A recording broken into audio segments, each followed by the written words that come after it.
नमस्कार, मैं अमिता जैन। आज का मेरा विषय कामायनी में जीवन की प्रमुख समस्या का समाधान एवं आनंदवाद की प्रतिष्ठा है। कामायनी जयशंकर प्रसाद कृत लिखा गया महाकाव्य है। ये छायावाद काल में लिखा गया था।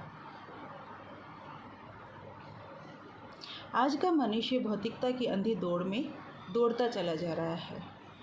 उसने जीवन में सुख प्राप्त करने के लिए भौतिक संसाधनों को एकत्रित किया है और भौतिक संसाधनों को एकत्रित करने में वो इस सीमा तक चला गया है कि दूसरों को दुख देने में भी वो पीछे नहीं रहा है।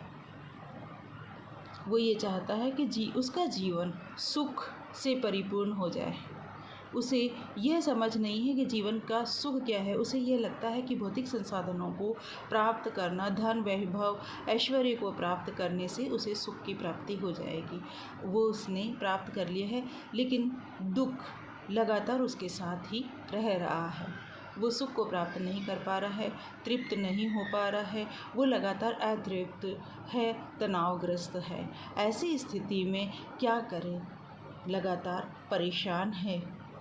वो सुख की नींद नहीं सो पा रहा है, आनंद को नहीं प्राप्त कर रहा है। आनंद को प्राप्त करने के लिए दौड़ता चला जा रहा है, लेकिन आनंद भी उससे उतना ही दूर होता चला जा रहा है। संसार के सारे सुख उसने प्राप्त कर लिए है, बहुत सारे संसाधन उसने एकत्रित कर लिए है। वैज्ञानिक खोजों के द्वारा बहुत सारी सुविधाएं उसने प्राप्त कर ली है।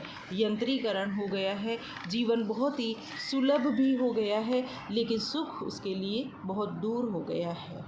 ऐसी स्थिति में कामायनी के कवि जयशंकर प्रसाद ने कामायनी में मनुष्य के इन दुखों को दूर करने की दिशा में चिंतन किया है। कामायनी का प्रथम सर्ग ही चिंता सर्ग है। इसमें ये बताया है मनु के माध्यम से कि मनुष्य लगातार चिंताग्रस्त है। वो चिंता से मुक्त नहीं हो पा रहा है। मनु कहते हैं, चिंता करता हूँ मैं जितनी, उस अतीत की उस सुख की, उतनी ही अनंत में बनती जाती रेखाएं दुख की। देव सृष्टि में सभी प्रकार के सुख थे। उसे अमरता का वरदान था, वैभव और यौवन का वरदान था। उस यौवन और वैभव और अमरता के वरदान के पश्चात देवगण इतने स्वच्छंद हो गए थे कि चारों ओर प्रलयजनक स्थिति उत्पन्न हो गई थी उनकी स्वच्छंदता के कारण, और उस प्रलय में सब कुछ नष्ट भ्रष्ट हो गया था, क्योंकि वो जीवन की वास्तविकता से दूर हो गए थे। जीवन की वास्तविकता से दूर हो जाने के कारण वो स्वच्छंद हो गए थे। सुख प्राप्त करने के बाद भी सुख को और भी प्राप्त करने की, और भी अधिक केंद्रीकरण करने की प्रवृत्ति उनके अंदर उत्पन्न हो गई थी, लेकिन वो केंद्रीकरण नहीं हो पा रहा था। और उस केंद्रीकरण में दूसरों की सीमाओं का हनन करने के दौरान वो एक ऐसी स्थिति में पहुंच गए थे जिसमें सब कुछ नष्ट और भ्रष्ट हो गया था। जीवन लगातार मनु का बचा हुआ था और चलता भी जा रहा था, लेकिन दुख नहीं समाप्त हो रहा था। उसी चिंतन की प्रक्रिया में आगे बढ़कर अंतिम सर्ग आनंद सर्ग है, जिसमें आनंदवाद की प्रतिष्ठा की गई है और बताया गया है कि जीवन में आनंद की प्राप्ति किस प्रकार से की जा सकती है। प्रेम पथिक में शुरुआत में अपनी कविता में जयशंकर प्रसाद कहते हैं, इस पद का उद्देश्य नहीं है श्रांत भवन में टिक रहना, किंतु पहुंचना उस सीमा तक जिसके आगे राह नहीं, अथवा उस आनंद भूमि में जिसकी सीमा कहीं नहीं। उसके 13 वर्ष पश्चात कामायनी की रचना की गई और कामायनी में बताया है कि बहुत विषमता की स्थिति से दुख उत्पन्न होता है। कामायनी में मनु की चिंता के 2 कारण हैं। एक तो उसे ये लगता है कि ये जो जगत है, ये जो संसार है, वो नश्वर है। यहाँ सुख स्थायी नहीं है। यहाँ का कुछ भी प्राप्त किया गया स्थायी नहीं है। जगत में नश्वरता ही नश्वरता बिखरी पड़ी है। जगत सच नहीं है, जगत मिथ्या है। सत्यता यहाँ से कोसों दूर है। दूसरी ओर मनु को यह भी लगता है कि जगत मिथ्या है और जगत नश्वर है, तो उसका जीवन भी मिथ्या है और जीवन भी नश्वर है। यही 2 कारण उसके दुख के कारण हैं। चिंता सर्ग में वो दुखी होता है। श्रद्धा मनु के पास आती है, उन्हें कर्म का संदेश देती है। वो ये कहती है कि ये जो संसार है, ये कर्म और ये जो सृष्टि है और ये जो तुम्हारा जीवन है वो कर्म की प्रतिष्ठा कर रहा है। मनु कर्म में प्रवृत्त होते हैं और वो प्रवृत्त उसी प्रकार होते हैं जिस तरह से आधुनिक मानव, ये इस विश्व का मानव, संसार का मानव प्रवृत्त होता है। वो अपने सुखों को प्राप्त करने के लिए कर्म में प्रवृत्त होते हैं।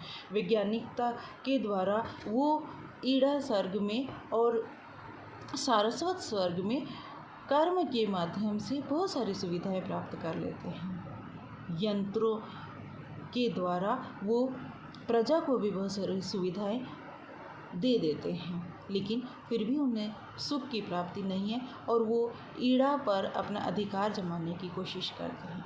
एक ओर सती स्त्री श्रद्धा को वो छोड़कर आ जाते हैं, दूसरी ओर आसुरी प्रवृत्तियों में प्रवृत्त हो जाते हैं, उनका साथ ले लेते हैं, हिंसा की ओर चले जाते हैं और तीसरी ओर ईड़ा पर आधिपत्य जमाने के दौरान वो उसका बलात्कार करने का प्रयास करते हैं। और इस दौरान ईड़ा की प्रजा को लगता है कि कोई यायावरी मनुष्य आकर उनकी देवी के साथ बलात्कार की कोशिश कर रहा है। प्रजा मनु के विरोध में हो जाती है। प्रजा और मनु में भयानक संघर्ष होता है। मनु घायल अवस्था में अकेले हो जाते हैं। श्रद्धा फिर से उनके पास आती है और उन्हें बताती है कि किस तरह से विषमता चारों ओर व्याप्त है। आपके अपने जीवन में, आपकी अपनी सोच में विषमता है और उसी कारण से ये दुख आपके जीवन में उत्पन्न हुआ है। वो कहती है, इच्छा, ज्ञान और क्रिया भिन्न है। कैसे हो इच्छा पूरी मन की, एक दूसरे से मिल न सके, यही विडंबना जीवन की। उन्हें पता नहीं है कि उनकी इच्छा क्या है, उन्हें ये पता नहीं है कि उस इच्छा की पूर्ति कैसे करनी है, और यदि ये पता भी है कि इच्छा क्या है, उसकी पूर्ति कैसे करनी है, तो ये ज्ञान नहीं है कि उसको किस प्रकार से, किस तरीके से उस इच्छा को पूरा करना है। और यदि ज्ञान भी है तो कर्म उसके विरुद्ध है या कर्म उसके साथ नहीं है। ईड़ा मनु को साथ लेकर जाती है, 3 लोगों का दर्शन कराती है, भावलोक, सतलोक और इस तरह से बताती है कि या तो मनुष्य भावुकता में लीन रहता है, कलाओं में व्यस्त रहता है, और या फिर मनुष्य इस संसार की तमोगुणी प्रवृत्ति में लीन रहता है और उसे ज्ञान नहीं होता, और ज्ञान नहीं होने की वजह से, ज्ञान दशा को प्राप्त नहीं करने के कारण ही वो वास्तविक सुख को प्राप्त नहीं कर पाता है, और यही स्थिति उसके दुख का कारण है। इस विषमता से मुक्त होने के लिए ईड़ा श्रद्धा मनु को प्रवृत्त करती है, उसे ज्ञान देती है, और मनु इस तरह से अपने कर्म, अपने ज्ञान और अपनी इच्छा को एक करके विषमता की पीड़ा को दूर करने की कोशिश करते हैं। इस तरह से इस विषमता का कारण, मनुष्य के दुख का कारण ये है कि एक और तो वो जगत को मिथ्या मानता है। इसका समाधान कवि ने यह सुझाया है कि जगत मिथ्या नहीं है, ब्रह्म का स्वरूप है। जिस तरह से ब्रह्म सत्य है वैसे ही जगत सत्य है। दूसरी ओर जिस तरह से जगत को मिथ्या बताया है, नश्वर बताया है, एक और वो ये कहते हैं कि जिस तरह से जगत नश्वर है वैसे ही मनुष्य भी नश्वर है। तो ये बताया है कि मनुष्य यहाँ पर आनंद की प्राप्ति के लिए, आनंद के लक्ष्य को प्राप्त करने के लिए आता है, और वो यदि इसको प्राप्त कर लेता है तो वो आनंदवाद की प्रतिष्ठा है, और यही उसके सुख की प्राप्ति का कारण भी है। वो कहती हैं कि एक और मनु कहता है, किंतु जीवन कितना निरुपाय, लिया है देख नहीं संदेह, निराशा है जिसका परिणाम, सफलता का वह कल्पित है। और वो ऐसा कहकर पाई हुई श्रद्धा को छोड़ कर के भी चला जाता है। प्रसाद कहते हैं कि नहीं, ये ब्रह्म जितना सत्य है जगत भी उतना सत्य है।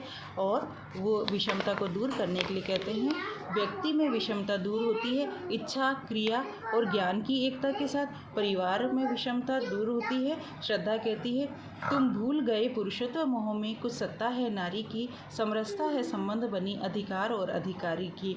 समाज और राष्ट्र में भी विषमता दूर हो सकती है और वो उसके लिए श्रद्धा कहती है, सबकी समरसता का कर प्रचार, मेरे सुन माँ की पुकार। और इस तरह से परिवार, राष्ट्र स्वयं में विषमता दूर कर मानवता की सिद्धि के द्वारा विश्व में भी विषमता को दूर कर सकता है और इस तरह से अखंड आनंद की स्थापना कर सकता है। धन्यवाद।